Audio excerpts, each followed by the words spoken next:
तो hello guys, welcome to NC that is enclave nursing classes. और आज का जो लेक्चर है वो है लेक्चर 9। और लेक्चर 9 में आज हम डिस्कस करने वाले हीमोडायलिसिस के बारे में। ठीक है, हीमोडायलिसिस। और ये लेक्चर 9 लास्ट लेक्चर होगा हमारे रीनल सिस्टम का। बाकी इसके ऊपर जितने भी 8 लेक्चर हैं 1 से 8 तक, उसमें मैंने सारे 8 मेन जो कॉमन सबसे इंपॉर्टेंट कह सकते हैं डिजीज कंडीशन है उसको मैं उसमें डिस्कस किया हूँ। और लेक्चर 9 में आज मैं डिस्कस करने वाला हूँ हीमोडायलिसिस के बारे में। हीमोडायलिसिस होता क्या है? तो haemodialysis is a part of RRT. ठीक है, is a part of it is a part of RRT. RRT क्या होता है मेरे भाई?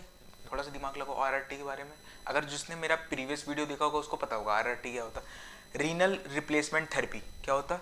रीनल आर से रिप्लेसमेंट टी से थेरेपी होगी। ठीक है, रीनल रिप्लेसमेंट थेरेपी। तो हीमोडायलिसिस एक पार्ट होता है आरआरटी का, रीनल रिप्लेसमेंट थेरेपी का, जिसमें हम डायलिसिस के थ्रू, एक मैकेनिज्म होता है डायलिसिस के थ्रू पेशेंट के अंदर जितने भी नाइट्रोजनियस वेस्ट रहते हैं एज वेल एज जितने क्या कहते हैं यूरिया प्रोटीन या फिर नाइट्रोजन जब एक्सेस हो जाता है उसको हम रिमूव आउट करते हैं। ठीक है, तो हीमोडायलिसिस क्या हो गया? अगर मैं सिंपल सा डेफिनेशन के बारे में बात करता हूँ तो haemodialysis is a process of RRT, that is a renal replacement therapy, in which we remove the excess nitrogen, excess waste product from the body. ठीक है, ये हो गया हीमोडायलिसिस। अभी हीमोडायलिसिस भी मेरे भाई कई टाइप्स के होते हैं। ठीक है, एक टाइप्स का हीमोडायलिसिस नहीं होता, कई टाइप्स के होते हैं। फॉर एग्जांपल, तो सिंपल से बात करते हैं, फॉर 1 और 2 टाइम्स अगर मेरे पास पेशेंट आ रहा जिसको मेनली एक्यूट किडनी इंजरी हुई है, AKI। ठीक है, AKI वालों को हम 1 से 2 बार ही डायलिसिस पे रखते हैं, उससे ज़्यादा नहीं रखते। तो 1 से 2 बार मेरे पास पेशेंट आया तो क्या मैं उसका फिस्टुला बनाऊंगा? फिस्टुला मैं आगे बताऊंगा। तो क्या 1 से 2 बार मेरे पास पेशेंट आया तो क्या मैं उसकी सर्जरी करके यहाँ पे फिस्टुला वगैरह बनाऊंगा? नहीं बनाऊंगा, 1 ही 2 बार तो आ रहा। तो उसके लिए हम क्या करते हैं, इंट्राजुगुलार वेन पे उसको डबल ल्यूमेन कैथेटर इंसर्ट करते हैं। ठीक है, याद रखना कि फॉर सिंगल और डबल टाइम हम कौन सा कैथेटर यूज करते हैं? Double lumen catheter. याद रखना, डबल ल्यूमेन कैथेटर यूज करते हैं फॉर 1 और 2 टाइम्स ओनली। और कौन सा वेन हम प्रीफर करते हैं? तो इंट्राजुगुलार वेन। कौन सा? इंट्राजुगुलार वेन फॉर 1 और 2 टाइम्स। ठीक है, अगर मुझे रिकरेंट हीमोडायलिसिस करना है, रिकरेंट हीमोडायलिसिस कहाँ करते हैं हम? कहाँ करते हैं बताओ, दिमाग लगाओ थोड़ा सा, कहाँ करते हैं? CKD में। याद करो, CKD chronic kidney disease. CKD पता तो होगा ना, बोले तो नहीं अभी तक। मैं जस्ट अभी इसके पहले वाले लेक्चर में हमने CKD के बारे में डिस्कस किया है। ठीक है, तो CKD क्या हो गया? रिकरेंट, जैसे क्रोनिक पेशेंट है, क्रोनिक किडनी डिसीज का पेशेंट है, तो उसको रिकरेंट क्या करना पड़ता है? क्या करना पड़ता है? हीमोडायलिसिस करना पड़ता है। HD का मतलब हीमोडायलिसिस हो गया। तो CKD वालों को क्या करना रहता है? 3 टाइम्स करना रहता है 7 डेज में। ठीक है, एक हफ्ते में 3 बार हीमोडायलिसिस उनको करवाना रहता है। अब उनको हीमोडायलिसिस होगा तो बार बार हम उनके आर्टरीज को तो पंचर करेंगे नहीं, बार बार हम उनको इंट्राजुगुलर वेन में तो इंसर्ट करेंगे नहीं, क्योंकि इंसर्ट बार बार करेंगे तो वेन रप्चर होगा, वेन रप्चर होगा तो क्या फर्दर लीड करके इन्फ्लेमेशन हो सकता है वहाँ पे। ठीक है, और ब्लीडिंग भी हो सकती है। तो हम क्या करते हैं, हम उसमें क्या करते हैं, हम उसमें मेनली 2 आर्टरी को प्रेफर करते हैं। एक होता है रेडियल आर्टरी, दूसरा होता है सिफेलिक वेन। ठीक है, एक आर्टरी को प्रेफर करते हैं या फिर एक वेन को प्रेफर करते हैं। 2 चीजें, पहला क्या है? रेडियल आर्टरी, दूसरा क्या है? पहला क्या है? रेडियल आर्टरी, दूसरा क्या था? Cephalic vein. ठीक है, 2 चीजों को हम प्रेफर करते हैं, या तो रेडियल आर्टरी प्रेफर करेंगे या फिर सिफेलिक वेन को प्रेफर कर लेंगे। ठीक है, ये हो गया। अब क्या हम प्रेफर टू मेक फिस्टुला? अभी हम इन आर्टरियों में क्या करते हैं? फिस्टुला का फॉर्मेशन करते हैं। फिस्टुला का फॉर्मेशन होता है। फिस्टुला एक सर्जिकल प्रोसीजर होता है जिसमें हम आर्टरी और वेन को दोनों को मिक्स अप कर देते हैं। ठीक है, तो उसको हम जो फिस्टुला बनाते हैं उस फिस्टुला को कहते हैं कीमायो ब्रेसियस फिस्टुला। क्या कहते हैं? कीमाइनो ब्रेसिका फिस्टुला। क्या कहते हैं? कीमाइनो, फिर से एक बार रिपीट करेंगे हम, कीमाइनो ब्रेसिका फिस्टुला। क्या करेंगे? फिर से एक बार, कीमाइनो ब्रेसिका फिस्टुला। तो कौन सा फिस्टुला बनाते भाई हम, बताओ जरा? कीमाइनो ब्रेसिका फिस्टुला। ठीक है, उस फिस्टुला का जो नाम होता है वो मेनली यहाँ पे ही बनता है, इस हार में। ठीक है, अब मैंने आर्टिफिशियल फिस्टुला बना दिया। अब भाई साहब मैं ये पूछूंगा तुमसे कि मैंने तुम्हारे हाथ में जो फिस्टुला बनाया इससे बेनिफिट क्या है तुम्हें, है ना? कोई सर्जरी हो रही है तो सर्जरी तो ऐसे मतलब मन किया डॉक्टर का चलो सर्जरी करते हैं, ऐसा तो होगा नहीं भाई उसका कुछ ना कुछ बेनिफिट होना चाहिए ना, बेनिफिट होगा तभी तो मैं उसका सर्जरी कर रहा हूँ, या बेनिफिट होगा तभी तो मैं फिस्टुला कर रहा हूँ। अब देखो एवी हमने फिस्टुला बनाया क्यों बनाया, जिससे एटलाइजेशन ऑफ वेन हो सके। एटलाइजेशन ऑफ वेन, एटलाइजेशन ऑफ वेन का मतलब क्या होता है कि थ्रोम्बोफिब्लाइटिस या थ्रोम्बाइटिस कह सकते हैं ना, थ्रोम्बिस मतलब गट्ठा जमना, एक तरीके का गट्ठा जमना, तो वो थ्रोम्बस का फॉर्मेशन को डिक्रीज कर देता है। इस वजह से हम उसको पेशेंट को बोलते हैं कि आप जो है फिस्टुला को प्रीफर करिए, ठीक है। अगर हम इसके डेफिनेशन की बात करते हैं, अगर हम इसके डेफिनेशन की बात करते हैं, ये हो गया। अगर हम इसके डेफिनेशन की बात करते हैं हीमोडायलिसिस की, अगर हम इसके डेफिनेशन की बात करते हैं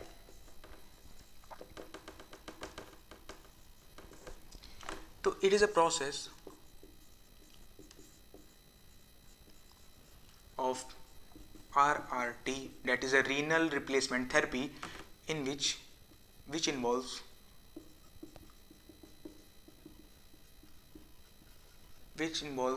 excretion of या removal of, हम यहाँ removal कर सकते हैं, removal of nitrogenous waste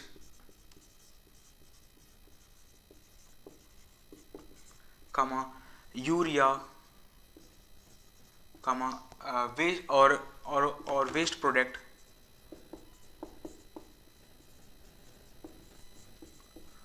from the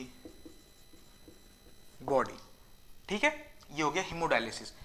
तो क्या डेफिनेशन होता है कि it is a process of RRT, का मतलब होता है मेरे भाई, आरआरटी का होता है रीनल रिप्लेसमेंट थेरेपी। क्या समझा, क्या समझे आप लोग, रीनल रिप्लेसमेंट थेरेपी, ठीक है। तो हीमोडायलिसिस क्या होता है, एक पार्ट होता है, किसका पार्ट होता है, तो रीनल रिप्लेसमेंट थेरेपी का एक पार्ट होता है। तो अगर मैं डेफिनेशन की बात करूंगा फिर से, तो मैं बताऊंगा इट इज अ प्रोसेस, एक ऐसा प्रोसेस होता है जो कि आरआरटी का एक प्रोसेस है, जिसमें हम रिमूव करते हैं, तो क्या रिमूव करते हैं, नाइट्रोजन वेस्ट को रिमूव करते हैं, यूरिया को रिमूव करते हैं, और कुछ एक्सेस वेस्ट पार्टिकल्स को, ठीक है, वेस्ट प्रोडक्ट को भी रिमूव करते हैं बॉडी से। तो ये हो गया हीमोडायलिसिस। अब इसके हम प्रिंसिपल्स के बारे में बात करते हैं। तक हमने पढ़ लिया था कि हीमोडायलिसिस क्या होता है, हीमोडायलिसिस के डेफिनेशन कितने टाइप्स के होते हैं, ठीक है, और हीमोडायलिसिस कितने टाइप्स के होते हैं। जैसे मैंने बता दिया था कि एक या दो बार करवा रहे तो इंट्राजुगुलर वेन में करते हैं, और या फिर अगर हमें रिकरेंट बार बार करवाना पड़ता है तो हम उसको फिस्टुला बना लेते हैं, ठीक है। अब हम बात करेंगे कि इसके प्रिंसिपल्स की। देखो हर एक चीज़ का एक प्रिंसिपल्स होता है, एक उद्देश्य होता है, ठीक है। प्रिंसिपल्स की बात बताते हैं तो सबसे पहले प्रिंसिपल्स ऑफ हीमोडायलिसिस, ठीक है, प्रिंसिपल्स ऑफ एचडी का मतलब शॉर्ट फॉर्म में मैं लिख रहा हूँ, एचडी का मतलब आपको समझना है क्या, हीमोडायलिसिस, ठीक है। सबसे पहले जो प्रिंसिपल होता है वो हीमोडायलिसिस किस पे वर्क करता है, ऑस्मोसिस पे।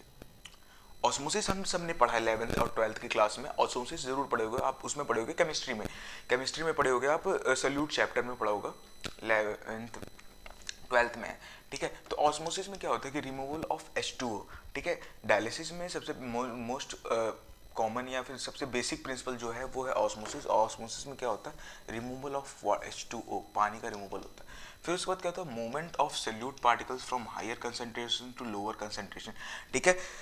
अभी एक बात बताओ आप, जो मूवमेंट ऑफ पार्टिकल्स होते हैं, ठीक है, या मूवमेंट ऑफ एयर होता है, या कुछ भी मूवमेंट हो रहा है, वो कहाँ से होता है, higher concentration to lower concentration, higher से लोअर की तरफ आता है। कभी आपने ये देखा लोअर से ऊपर जाता हो, तो ये तो रिवर्स ऑस्मोसिस हो जाता है ना। ऑस्मोसिस में क्या होता है, हायर कंसंट्रेशन से लोअर कंसंट्रेशन में आता है। अभी आता क्यों है, क्योंकि जो लोअर कंसंट्रेशन वाले होते हैं, उनके पास क्या होता है, प्रेशर कम रहता है, हायर वाले के पास क्या रहता है, प्रेशर ज़्यादा रहता है। तो हायर वाला क्या करता है, प्रेशर को दबाता है, लोअर की तरफ भेजता है। तो ये क्या हो गया, movement of solid particles from higher concentration to the lower concentration, higher से लोअर की तरफ जाता है, ठीक है, हो गया। अल्ट्रा फिल्ट्रेशन ऑफ मूवमेंट, अब इसमें क्या होता है कि डायलिसिस के टाइम में फिल्ट्रेशन मेम्ब्रेन लगा रहते हैं, फिल्ट्रेशन मेम्ब्रेन रहते हैं जो कि उस ब्लड को अल्ट्रा फिल्ट्रेट करते हैं, जिसमें से वो एक्सक्रीट यूरिया निकाल देते हैं, है ना, नाइट्रोजन वेस्ट निकालते हैं, वो सब होता है ये, ठीक है। उसके बाद हम बात करते हैं मेरे भाई indications. What are the indications for doing the haemodialysis, क्या क्या इंडिकेशंस होते हैं।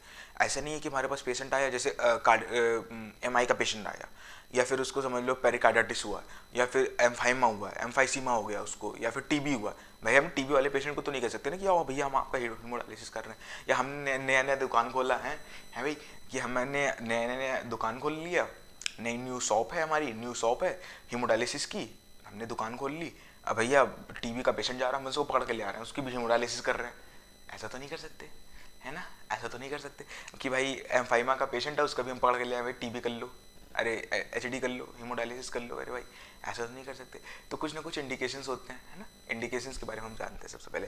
तो इंडिकेशन का भी देखिए शॉर्ट फॉर्म मिलेगा आपको हर जगह। सबसे जो मोस्ट कॉमन बताता हूँ मैं, AEIOU, अल्फ़ाबेट पढ़ा होगा, ओवल साउंड, AEIOU, ठीक है, इस पर मैं स्टार लगा रहा हूँ, AEIOU। अब AEIOU का देखो कैसे करता हूँ मैं। ए से क्या होता है, एसिडोसिस। अगर पेशेंट एसिडोसिस मतलब मेटाबॉलिक एसिडोसिस की तरफ जा रहा है, मेटाबॉलिक एसिडोसिस की तरफ जा रहा है, मोर देन 7.1, ठीक है, मोर देन 7.1, उसका पीएच ऊपर हो रहा है ना, अगर उसका पीएच जो है अबव हो रहा है ना, या डिक्रीज हो रहा है, तो वो एसिडोसिस के अंदर रहेगा। एसिडोसिस में हम उसको इंडिकेशन करेंगे, एडवाइस करेंगे कि आप जाके हीमोडायलिसिस करवा लीजिए। दूसरा होता है इलेक्ट्रोलाइट इम्बैलेंस, इलेक्ट्रोलाइट इम्बैलेंस, ठीक है, इलेक्ट्रोलाइट इम्बैलेंस में भी ये लीड करता है कि पेशेंट को रेफर किया जाता है कि आप जाके क्या करवा लीजिए, एक बार हीमोडायलिसिस करवा लीजिए। और इलेक्ट्रोलाइट इम्बैलेंस में सबसे इंपॉर्टेंट जो इलेक्ट्रोलाइट होता है वो होता है मेरे भाई ये potassium. Potassium is a very very important electrolyte, जो कि अगर ये बढ़ता है तो हम पेशेंट को कंसिडर करते हैं कि आप जाके इलेक्ट्रोलाइट करो। इनटॉक्सिक एक्शन, इनटॉक्सिक एक्शन का मतलब हमने पेशेंट ने कुछ इनहेल कर लिया टॉक्सिक सब्सटेंस जो कि किडनी में बहुत ज़्यादा इफेक्ट कर रहा है, या फिर कोई ड्रग ले लिया है जो कि इस एडवर्स इफेक्ट दिखा रहा है किडनी पे, तो उसको लिए भी हम हीमोडायलिसिस प्रेफर करते हैं। उससे हो जाता है ओवरलोड विथ फ्लूइड, अगर पेशेंट के अंदर एक्सेस फ्लूइड का एकोमुलेशन हो रहा है, ठीक है, एडिमा की वजह से या फिर किसी और कंडीशन की, जैसे नेफ्रोटिक सिंड्रोम में भी बॉडी के अंदर फ्लूइड ज़्यादा हो जाता है, क्योंकि एल्बुमिन तो बॉडी से निकल चुकी है ना, और एल्बुमिन का काम होता है क्या, वाटर को होल्ड करना। तो अब ये ओवरलोड ऑफ फ्लूइड में भी हम कह सकते हैं। यूज होता है यूरेमिक पेरिकार्डाइटिस और एन्सेफेलोपैथी, यूरेमिक एन्सेफेलोपैथी, ठीक है। यूरेमिक पेरिकार्डाइटिस का मतलब पेरिकार्डियम लेवल में यूरिया का एक्युमुलेशन हो जाना, इसका यूरिक पेरिकार्डाइटिस। एन्सेफेलोपैथी जो होता है वो ब्रेन में, ब्रेन को लीड करता है, ठीक है। तो ये कंडीशन होता है AEIOU। अब देखो इतनी कंडीशंस की वजह से हम ये नहीं कहते कि भैया चलो हीमोडायलिसिस का, बहुत सारे कंडीशंस होते हैं। अदर में हम देखते हैं जैसे हो गया हाइपरटेंशन, अगर पेशेंट को एक्सेसिव हाइपरटेंशन या क्रोनिक हाइपरटेंशन है, क्रोनिक हाइपरटेंशन कह सकते हैं, उस समय हम पेशेंट को प्रेफर करते हैं। ऐसा नहीं है कि भाई मेरे को बुखार हो गया भैया अब मैं जा रहा हूँ हीमोडायलिसिस करवाने, है ना, ऐसा तो नहीं कर सकते। भाई मेरे को बुखार हो रहा है मैं जा रहा हूँ हीमोडायलिसिस करवाने, ऐसा नहीं करते, ठीक है। हीमोडायलिसिस करवाना है तो एक प्रेफर क्रोनिक हाइपरटेंशन होना चाहिए, ठीक है, बहुत लंबे समय से उसको हाइपरटेंशन। दूसरा कंडीशन होता है G4A1, G4A1 रिवाइज करो रिवाइज करो रिवाइज करो। G4A1 मैंने क्या करवाया था, थोड़ा सा रिवाइज करो। G4A1 क्या था, थोड़ा सा दिमाग पे जोर डालो। G4 का मतलब क्या होता है, ग्रेड, ग्रेड सिस्टम था किसका, GFR का ग्रेड सिस्टम था। तो G4 में क्या करते हैं, पेशेंट को एडवाइस करते हैं किसके लिए एडवाइस कर रहे थे हम, बताओ बताओ बताओ, किसके लिए एडवाइस कर रहे थे भाई, RRT के लिए। G4 में हम पेशेंट को एडवाइस करते हैं RRT के लिए, रेनल रिप्लेसमेंट थेरेपी के लिए। और A1 क्या था, एल्बुमिन का ग्रेड 1 था, ठीक है। CKD, G4A1 है, पेशेंट को CKD है। अब CKD को तो ट्रीटमेंट अवेलेबल नहीं है भाई, CKD का तो ट्रीटमेंट अवेलेबल नहीं है हमारे पास, डायरेक्ट हम कह देंगे कि RRT करवा लो, किडनी ट्रांसप्लांट करवा लो, या फिर हीमोडायलिसिस पे आप जाओ। तो ये कंडीशन हो गया, ठीक है। तो ये हो गया, तो प्रिंसिपल्स हो गए। प्रिंसिपल्स के बाद हम इंडिकेशंस की बात करते हैं। तो इंडिकेशंस में अगर आपको कुछ नहीं आ रहा तो ये भी कर दोगे तो बहुत है, ठीक है, यही कर दोगे तो बहुत है। लेकिन अगर आपको एक्स्ट्रा लिखना है तो हाइपरटेंशन भी लिख सकते हो, ये कंडीशन भी लिख सकते हो, G4A1 CHD का CKD का पेशेंट है और ट्रीटमेंट उसको अवेलेबल नहीं है, ठीक है। ये सारी चीज़ें हो चुकी हैं। तो अब हम पढ़ेंगे नर्सिंग इंटरवेंशन के बारे में, ठीक है। नर्सिंग इंटरवेंशन में हम क्या क्या करते हैं एज ए नर्स। सबसे पहले जो हमारा काम रहता है वो वाइटल्स को असेस करना रहता है, ठीक है। नर्सिंग का काम क्या है मेरे भाई, वाइटल्स को असेस करना। अब जो मेरे पास पेशेंट है हीमोडायलिसिस पे, और डायलिसिस से पहले हमें उसका क्या करना है, vitals before during and after, ठीक है। ये तीन चीजें, before, during and after. Before dialysis से पहले, विद इन द डायलिसिस और आफ्टर द डायलिसिस हमें पेशेंट का वाइटल साइन चेक करना। और वाइटल साइन में मेनली क्या चेक करना है, हमें टेम्परेचर चेक करना है। Maybe slighted rise due to, अब ड्यू टू क्या, थोड़ा सा दिमाग लगाओ। पेशेंट का टेम्परेचर राइज होगा आफ्टर डायलिसिस, पेशेंट का टेम्परेचर राइज होगा, क्यों होगा बताओ थोड़ा सा। देखो डायलिसिस क्या है, एक मशीन है, ठीक है। अब मशीन क्या करती है, जब ब्लड लेती है, जब ब्लड आ रहा है ह्यूज अमाउंट में, तो मशीन क्या करती है, उस ब्लड को वार्म करती है, वार्म करके पेशेंट के अंदर इंसर्ट करती है, ठीक है। अब वार्म ब्लड पेशेंट के अंदर जाएगा तो क्या होगा, हल्का सा टेम्परेचर राइज होगा। टेम्परेचर क्या होगा, हल्का सा राइज होगा। जब टेम्परेचर राइज होगा तो क्या होगा, पेशेंट क्या स्लाइटली फील करेगा फीवर, ठीक है, due to the warming of blood in haemodialysis machine. Patient में फील स्लाइटली फीवर या फिर राइज इन टेम्परेचर। क्या समझे कि भाई जब हीमोडायलिसिस का ब्लड मशीन में जाएगा, मशीन में जाने के बाद जब वो पेशेंट में फिर वो फिल्टर करके पेशेंट के पास भेजेगा, तो भेजने के बाद क्या होगा, थोड़ा सा दिमाग लगो, वो मशीन क्या करेगा, ब्लड को वार्म करेगा। वार्म करने की वजह से क्या होगा, पेशेंट का जो टेम्परेचर हल्का सा उठ जाएगा, है ना। तो हमें एसेस करना क्या, वाइटल साइन, ठीक है। Monitor hypovolaemia, hypertensive and tachycardia, ठीक है। हाइपोवोलेमिया भाई फ्लूइड का लॉस जो हो जाता है उसको कहते हैं हाइपोवोलेमिया, क्योंकि फ्लूइड निकल रहा है पेशेंट से तो उसको हाइपोवोलेमिया भी हो सकता है। हाइपरटेंशन हो सकता है, बीपी एकदम से राइज हो सकती है। ट्रैकीकार्डिया हो सकता है, ठीक है। अगर मैंने एक बार आपको एक केस सिनेरियो भी डिस्कस किया था जिसमें ईएसआरडी का पेशेंट है, तो हम उसको क्या कहते हैं, नॉर्मल बीपी वाला दवा नहीं देंगे, उनको हम देते हैं सीसीबी, कैल्शियम चैनल ब्लॉकर देते हैं, ठीक है, हाइपरटेंशन वाले में, जो कि ईएसआरडी का पेशेंट होगा तब देंगे। ट्रैकीकार्डिया भी हो सकता है। Weight before and after to determine the weight loss, ठीक है। पेशेंट जो है उसके अंदर एक्सेस यूरिया हो गया, एक्सेस कैरेटिनिन जम गया, तो उसको जब हम फिल्टर करते हैं तो कहीं ना कहीं उसके वेट में अप डाउन होता है, वेरिएशन होते हैं, तो इस वजह से हमें मॉनिटर करना है वेट को भी। Document labs before and after, हमें लैब्स जितने भी, जैसे हमारे पास पेशेंट आया, ठीक है, उसके जितने भी उसमें हो रखे हैं डायलिसिस वगैरह, उस सबको हमें डॉक्यूमेंट करना फॉर ए लीगल पर्पस के लिए, ठीक है। हम अपने बचाव के लिए हमें डॉक्यूमेंट करना पड़ेगा। Hold anti hypertensive drugs until before after haemodialysis done, ठीक है। हीमोडायलिसिस से पहले हमें हमेशा याद रखना है एज ए नर्स, कभी भी पेशेंट को एंटी हाइपरटेंसिव ड्रग्स नहीं देने हैं। हाइपरटेंशन वाले ड्रग्स कभी नहीं देने हैं बिफोर हीमोडायलिसिस, वो आगे चल के बहुत बड़ा लीड कर सकता है, कॉम्प्लिकेशंस कर सकता है, ठीक है। तो ये हमें याद रखना कि एंटी हाइपरटेंसिव ड्रग जो है कभी नहीं देना है हीमोडायलिसिस से पहले। अब हीमोडायलिसिस के बाद दे सकते हैं, हीमोडायलिसिस से पहले कभी नहीं देना। Identify client reaction to treatment coping mechanism. अब कोपिंग मैकेनिज्म हमने कब पढ़ा था, जरा सा दिमाग लगाओ, फर्स्ट सेमेस्टर में पढ़ा था कि नहीं, साइकोलॉजी में, है ना, साइकोलॉजी में पढ़ा था। तो कोपिंग मैकेनिज्म का मतलब ये हो गया कि पेशेंट अब जस्ट 4 घंटे बैठा रहेगा डायलिसिस पे, तो कहीं ना कहीं हम उसे थोड़ा सा कोपिंग मैकेनिज्म देंगे, थोड़ा सा आशा देंगे, सहारा देंगे उसे कि कोई नहीं, ये आपके साथ हुआ है, बहुत लोगों के साथ भी होता है, कोई नहीं, ऐसे हम हेल्प करेंगे उनकी, ठीक है। फिर उसके बाद हम बात करते हैं कंडीशन, जो कि पेशेंट जब हीमोडायलिसिस में जाता है तो कभी कभी उसको एयर एम्बोलिज्म हो जाता है, ठीक है, एयर एम्बोलिज्म हो जाता है लंग्स में।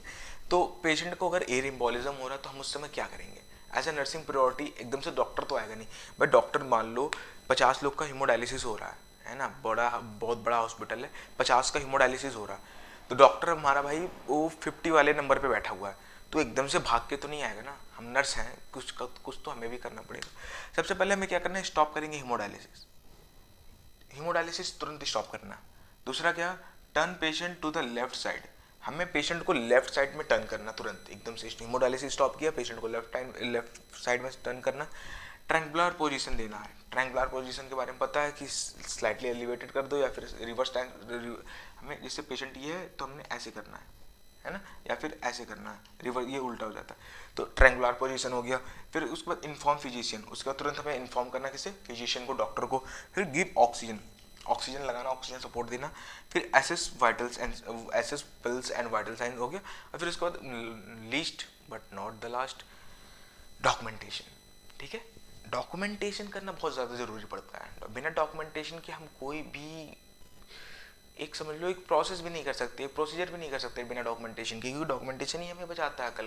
कल को पेशेंट कर दिया कि मेरे साथ तो कुछ हुआ ही नहीं है, या इसने मेरे साथ नेग्लिजेंट केयर किया या प्रॉपर केयर नहीं किया, तो हमें डॉक्यूमेंट रहेगा ना दिखाने के लिए, वो तो मैंने तो किया था, तुम ही झूठ बोल लो। तो ये हो गया, पेशेंट जो कि हीमोडायलिसिस में जाता है उसको एयर एम्बोलिज्म होने के चांसेस रहते हैं, तो हम क्या क्या कर सकते हैं, ठीक है।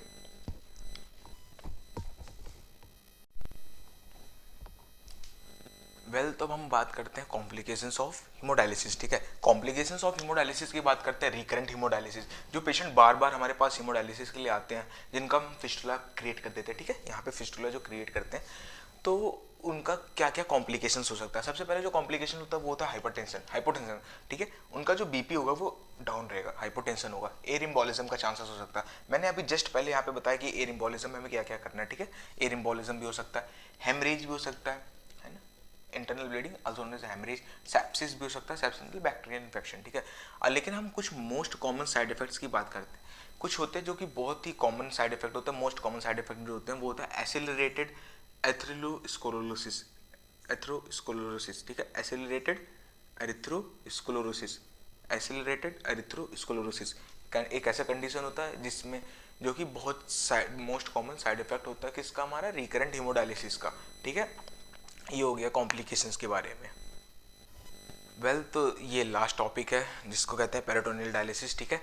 अभी तक हमने पढ़ लिया था हीमोडायलिसिस के बाद अब होता है पेरिटोनियम डायलिसिस। पेरिटोनियम मतलब याद थोड़ा सा समझो, पेरिटोनियम कैविटी कहाँ पे रहती है, स्टमक में, स्टमक मतलब यहाँ पे हमारे पेट में, ठीक है। तो यहाँ पे हम डायलिसिस करते हैं बाय इंसर्शन, ठीक है। तो इसमें जो कैथेटर हम यूज़ करते हैं, उसका कैथेटर का मेनली नाम पूछता है, उसका कहते हैं टेंच ऑफ कैथेटर, ठीक है। टेंच ऑफ कैथेटर जो होता है, ठीक है, टेंच ऑफ कैथेटर वो यूज़ किया जाता है यहाँ पे पेरिटोनियम डायलिसिस की वजह से, ठीक है। तो ये होता है हमारा end of renal system disorders.